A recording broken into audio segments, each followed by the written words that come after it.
I feel like the puny person amongst the people who've been ministering to us this weekend. When I think of John Perkins and Coach Gordon and Arloa, just honored just to know these people and see the ministries that have been going on. So, grew up in Humboldt Park neighborhood of Chicago. Been living in the West Garfield Park neighborhood for the last 12 years. My lovely wife Heidi, right there, started a conference called the Legacy Conference. On staff with Grip Outreach for Youth that provides mentors with to walk life with students mostly from Chicago's west side and south side of the city. So I was tasked with a talk on renewing the city through youth. And this is what I want to do to begin.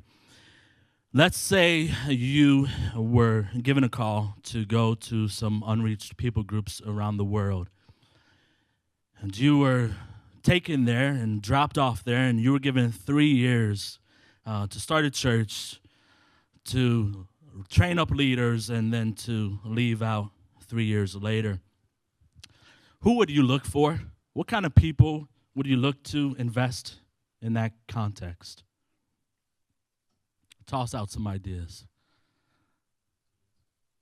Teens, someone says, I shouldn't have said my title first, huh? I think realistically, if we were to do that, if we were looking for people to run a business, we're looking for the educated. We're looking for those who have leadership, right? We're looking for those who other people follow. We're looking for those with influence, right? We're looking for those with maturity and wisdom. Jesus Christ, obviously, he came ultimately to the earth to pay for our sins upon the cross, right? But within that, he also started his church, and he selected 12 leaders that he was going to pour into, that he was going to invest his time into. And these 12 were the uneducated. They were those without the financial resources. There were those without the influence. There were those without leadership experience. There were those without much life maturity. They were from the wrong background, the wrong place, and the wrong age.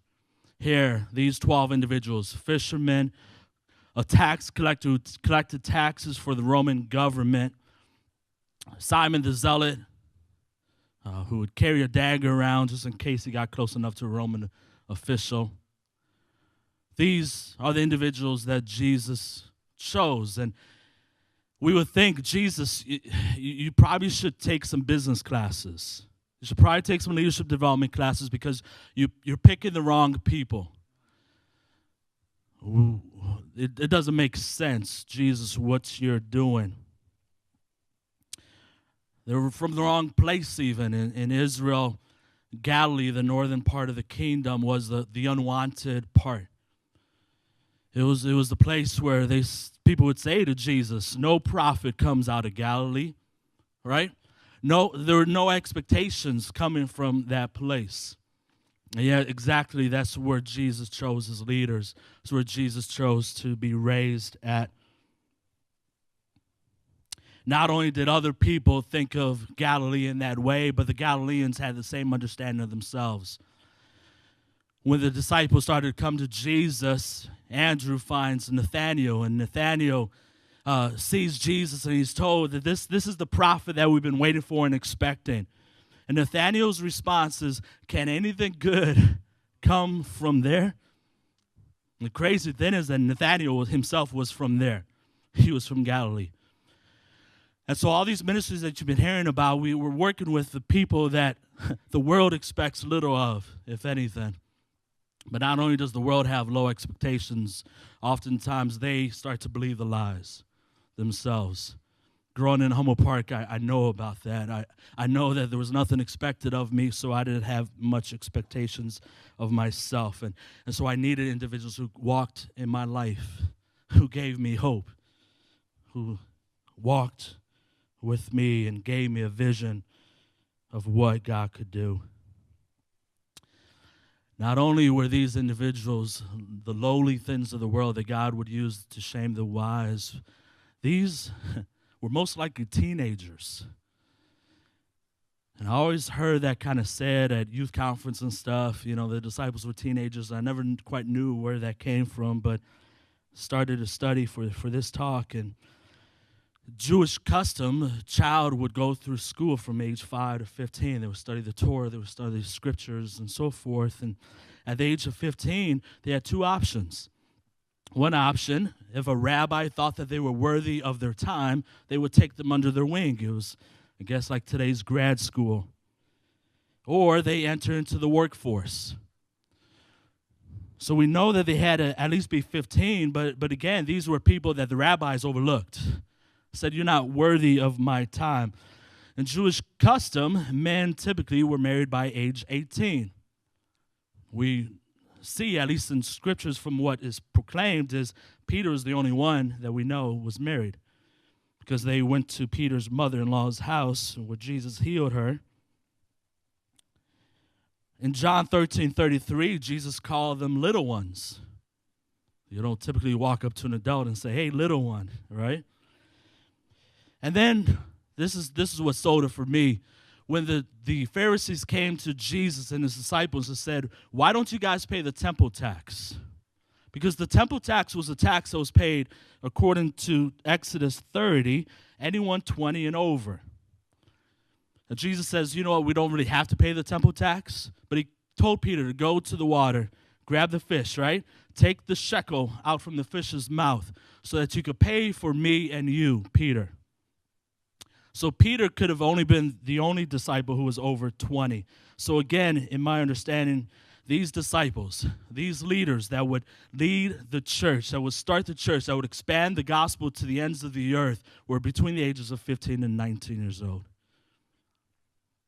How many of us, when we look at teens, specifically teens from unwanted parts of the city, we simply think, let's be merciful, let's be kind, let's be generous, let's be compassionate.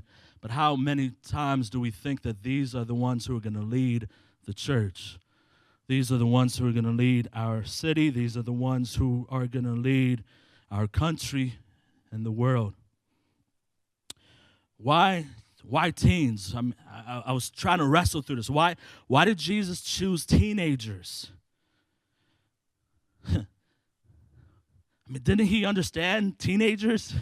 Like, they're fickle, right? They feel one way today and another way tomorrow. They don't have a whole lot of plans, a whole lot of guidelines in life. The brain of the teen, think about this, is that a teen processes what they received based on reactions, using a part of the brain called the amygdala. This leads to impulsivity. It leads to risk-taking behavior. Adults, we make decisions based off of the frontal cortex of our brain, or called the CEO of the brain. It's based off of rational thought. It's based off of reason and planning, right? So here the teens, they weren't the most mature. They didn't grasp Jesus' teaching right away. Sometimes you like, disciples, why are you so slow to understand what Jesus is saying? He says it clearly, right? They said and they did stupid and immature stuff. They argued over who was the greatest. They were teen students. They weren't always paying the most attention. They were easily distracted. But at the same time, they were bold. They were free to move with Jesus and to go to the ends of the earth. They were flexible. They were moldable. They had a simple, sincere faith. And when Jesus said do something, they would do it. I believe that leaders are made in their teen years. Most great leaders that I know have started as teenagers. Someone gave them an opportunity to lead, and they grew through that. When we become adults, we become more rational in our processing. Okay, there needs to be missionaries in Iraq, but it's dangerous in Iraq. And what about my family? I know we need more Christians in Inglewood and West Garfield and Lawndale and so forth, but it's dangerous there. It's not the safest, right? And so we start to rationalize, we start to think through everything. Should I really downsize my living standards to give money away? I mean, I'm the one who worked for it. I'm the one who earned it. If I share the gospel with my coworker, will that affect my opportunities to advance in the company? And again, as adults, because the way we process things becomes more rational, which there's good things to that, right? We make less mistakes. We say less stupid stuff, right? But at the same time, how much does that slow us down? How much does that keep us from being free to serve the God that we say we love? We want leaders that will maintain the status quo of the church and the world. We'll look for those with prestigious backgrounds from the right communities with mature age. If we want leaders that will change the church and the world, begin to identify, train, and unleash teens from our city's roughest neighborhoods. They will be the greatest leaders. They will be the ones with no fear to make changes, to dare dreams that no one ever would think of. Because they have not yet figured out what we as adults have figured out. That oftentimes taking risks cause hurt. That it makes for an easier life to maintain the status quo. That if you rock the boat, you will get wet. Or maybe I should say, we adults know these things too well.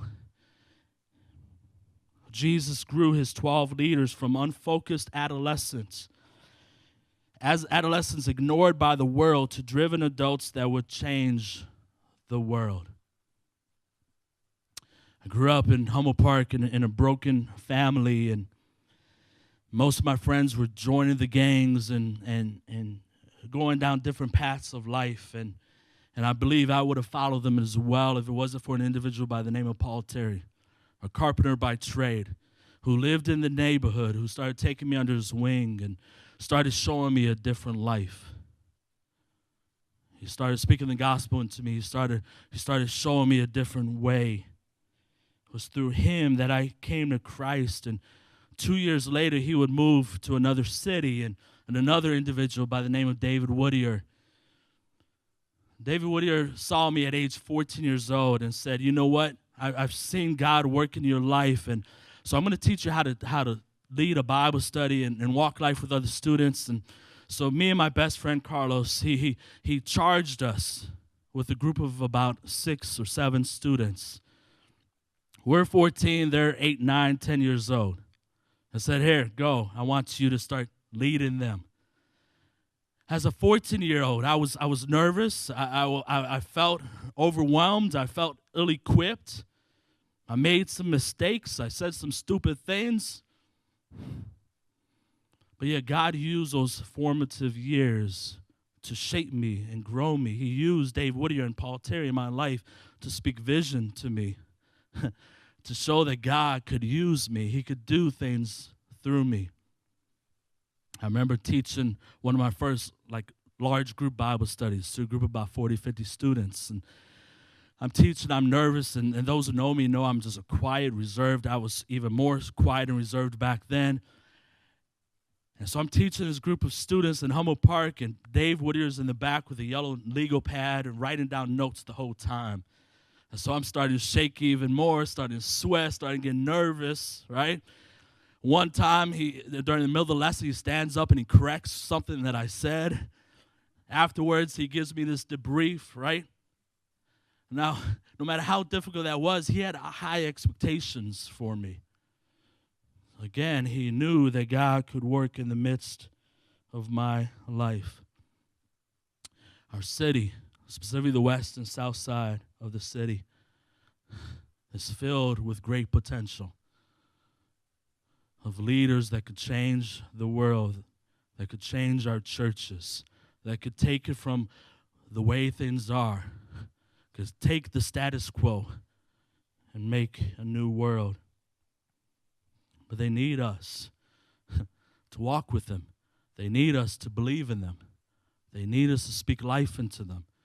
They need us to give them a purpose and a vision. Amen.